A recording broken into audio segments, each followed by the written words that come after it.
সময় কিভাবে বয়ে চলে যায় তা কিন্তু আমরা কেউই বুঝতে পারি না। এই ধরো 2023-এর ডিসেম্বর মাসের শেষের দিকেই আমরা জানতে পেরেছিলাম যে আমাদের জীবনে কেউ একজন আসতে চলেছে। আর 2024-এ যখন পুতুল আমাদের জীবনে আসে, তারপর থেকে প্রতিটা মুহূর্তই যেন আমাদের জীবনে বেশ ভালোভাবেই কেটে যাচ্ছে।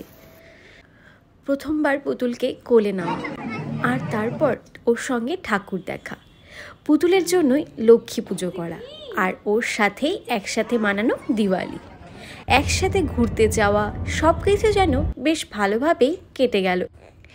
সেদিনে সে ছোট্ট পুতুলটা চোখের সামনেই যেন ধীরে ধীরে বড় হয়ে যাচ্ছে। ওর সাথে করা প্রত্যেকটা খুনসুটি যেন আমাদের মনকে অনেকটা আনন্দ দেয়।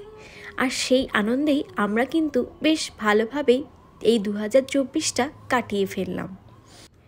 সব কিছুর সাথে সাথে আমাদের যেন দায়িত্বটাও অনেকটা বেড়ে গেছে।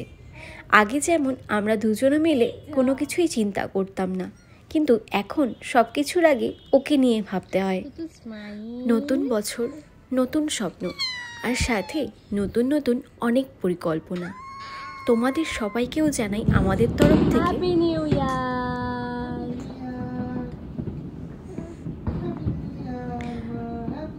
নতুন বছর তোমাদের সবার খুব ভালো কাটুক, আর তোমরাও আমাদেরকে আশীর্বাদ করো, আমরাও যেন নতুন বছর খুব ভালোভাবে কাটাতে পারি।